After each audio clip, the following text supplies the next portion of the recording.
Alright, let's make one last discussion on motional EMF here.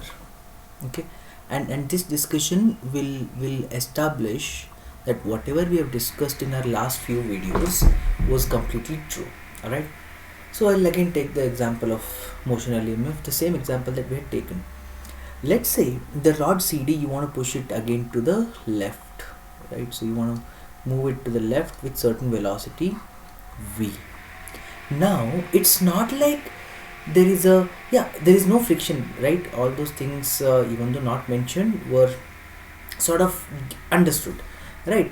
I agree that there's no friction, but sliding the rod CD on this U-shaped wire to the left is not going to be just like you just give it an initial velocity of v and the rod keeps on sliding to the left with the velocity of v. It's not a simple case of having a track and then on a smooth track you have placed a rod with the ring with the frictionless surface and you just give it a velocity of v and it will keep on going with the velocity of v. Yes, it will happen like that over here where there is no magnetic field and where there is no question of conductors and all those things, right? But here what happens is, remember, while trying to push the rod CD to the left, you are actually going against you are actually creating changing flux, and whenever there is changing flux there will be induced EMF and there will be induced magnetic field which will always try to oppose that changing flux. So there is, in this case there is no opposition. You just take a rail and on that you create a frictionless surface and then slide the rod. It will easily slide on that. It will easily slide without any hesitation. If you give it an initial velocity of v, it will keep on going with the velocity of v. But that doesn't happen here. Here to maintain that velocity, you are going to overcome the opposition due to Lenz's law, which is according to Lenz's law, right? So to overcome that opposition, definitely you are going to apply force in order to not accelerate the rod CD. No. Acceleration is going to require even more force, right? Here only to maintain the velocity of v, you are going to apply force against the existing magnetic field, right? So definitely you are applying force, but the force that you are applying will eventually go ahead and do some work or will give rise to some power. So you are going to basically need some power to move this rod to the left with the velocity of v, right? But I'm thinking the power that you are losing in order to move the rod to the left is not going to go waste. If it goes waste, then where's the law of conservation of energy, right? So we will actually be doing this discussion here as to the power you lose in order to move the rod to the left. Is it going to be equal to the power that you are going to gain at the cost of losing power, right? So if power lost is equal to power gained, then yes, law of conservation of energy is satisfied, and then Faraday's law, Lenz's law, and all the other discussions we have made so far in this chapter are all going to be valid. So let's speak into that now. Alright, so let's make an attempt in that. So actually the power loss is the mechanical energy, because you are doing work. The work done by you is actually the mechanical work, and the power gain in fact will be, let's see, hopefully it will be electrostatic or electric power, right? So let's see, power loss to the left, power loss, and this power will be mechanical power. So I'll just write mechanical, because you're pushing the rod to the left, you're putting efforts to push the rod towards left, right? So it's a mechanical power. Let's see how much loss is going to occur to you. Let's say, according to Ohm's law, I think I can write current as motional EMF, basically EMF divided by resistance, right? EMF divided by resistance, and EMF, as we have already established, in fact is equal to BLV divided by resistance. So this is basically the expression for current. All right, and we know that the force that you are actually applying is against magnetic force. So magnetic force will in fact be equal to the mechanical force that you are applying. The mechanical, the M stands for mechanical, B stands for magnetic. The mechanical force will be applying will be actually equal to the magnetic force to overcome that magnetic force, right? Right, and you are just overcoming the magnetic force. It's not like you are overpowering the magnetic force, right? So your force is actually equal to magnetic force. That's enough to maintain the velocity. Remember, you're not trying to accelerate the rod. You're only trying to maintain the velocity. So these forces being equal just works for us. Alright. So, and how much is that force? Let's say the current in the rod is I, and we have this expression BIL, sin theta in fact, but sin theta is 1 here in this case. So BIL is going to be magnetic force, and that is going to be a mechanical force. So mechanical force, once again I'll just write mechanical force is in fact equal to B and L, let me keep them constant, can't really do anything with that, into expression for current. I think I can use this expression, right? So I can just rewrite it as BLV divided by R.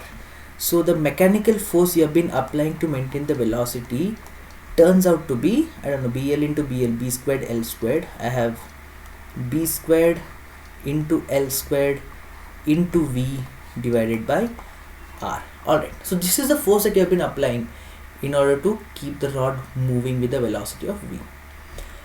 However, I need power, right? Remember, it's power loss versus power gain. So power loss, or the mechanical power, PM, can be in fact written as force into velocity, right? We know that expression from 11th. So power basically is equal to, force expression is B squared L squared V by R. So I'll just substitute that. So B square L squared V divided by R into this V right here, into this V. So far what you have written here, this expression right here, is just force multiplied by V, the velocity, is going to in fact give you the expression for the mechanical power or power loss. So this thing to the left here is power loss, which turns out to be B squared L squared V squared divided by R. Alright, so power loss is so much, right? Let's see. Now let's see the power gain. Let's try to see the expression for power gain. Maybe I'll use green colors, gain or something, right? Yeah.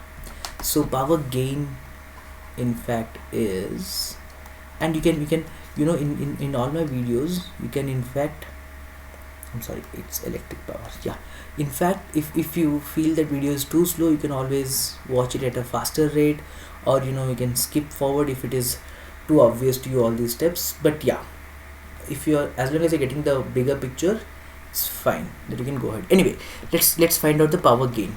Power gain is actually the electric power you're gaining.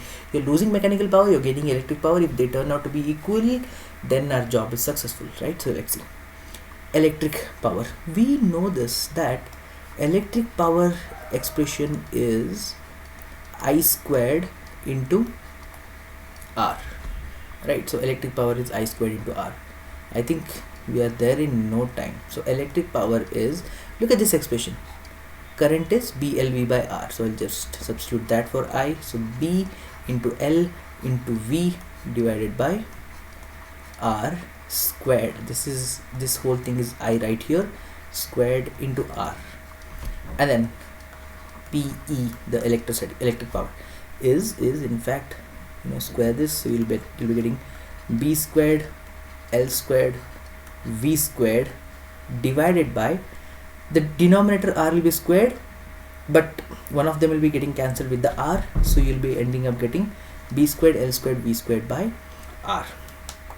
And clearly look at these two expressions now. Look at these two expressions, right? Aren't they the same? So the power you lose in the form of mechanical energy is actually equal to the power that you gained in the form of electrostatic energy. And remember, all this circus we have been doing in order to just maintain the speed of the rod equal to V. If you want to make the rod move faster, then there is a different story. That's a different story, right? Yeah, so I hope that clarifies. And with this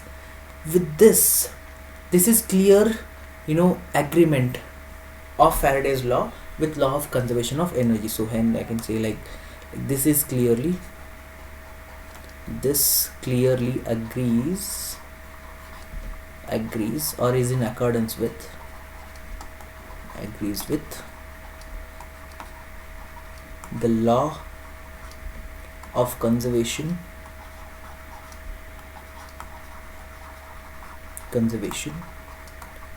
of energy.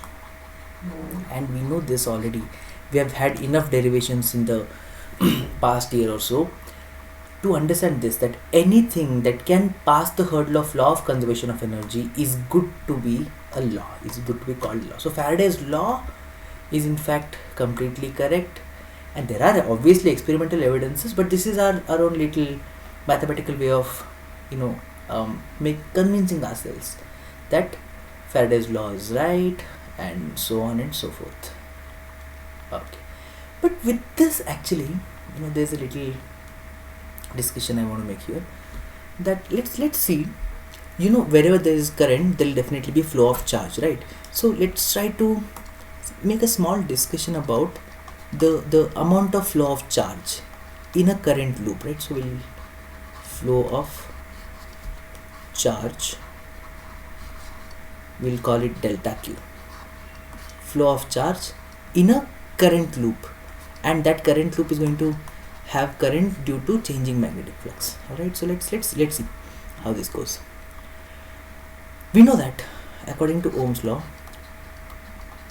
we know that I into R is basically equal to EMF, is equal to EMF. I'll first write that. All right, so this is I into R is EMF, but we have also established just now in Faraday's law that d phi b, the rate of change of magnetic flux, d phi b by dt is also EMF, right? So look at the RHS of equation 1 and 2, they are equal, so LHS also definitely are going to be equal. So I can in fact write from 1 and 2, from equation 1 and 2, I can in fact write that current I is equal to d phi b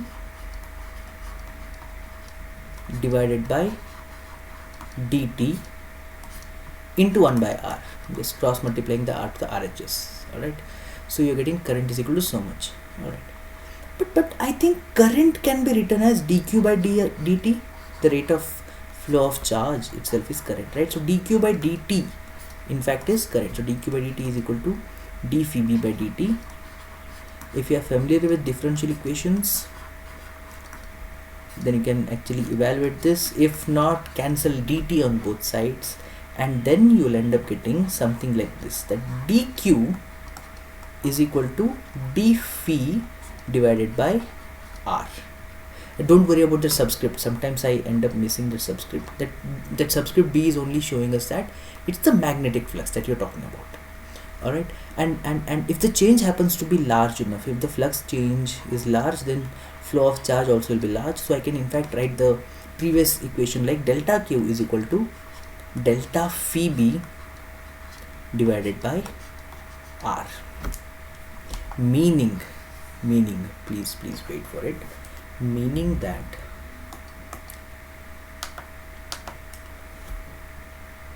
this means that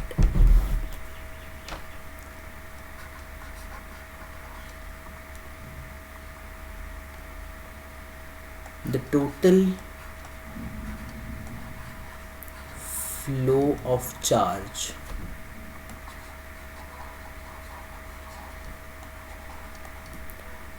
in the coil or in the circuit in the coil is directly proportional to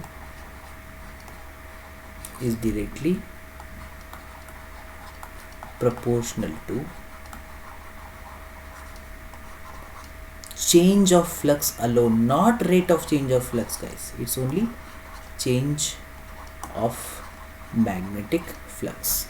So it is independent of time. Notice that this is independent of time. So how much charge has flown in the circuit does not depend on how fast the bar magnet or the flux is changing, right? So it is independent of time. current, however, depends on time. How much, whether the current will be greater or lesser depends on rate of change of flux. EMF also in fact depends on rate of change of flux, but the amount of charge flowing only depends on the change of flux itself, and obviously it is inversely proportional to resistance. That is, if resistance is more, charge flow will be less, and vice versa. Alright, yeah, I hope that helped. One more discussion I in fact need to do in this, which is eddy currents, but I think I'll discuss eddy currents in next video. Alright, thank you.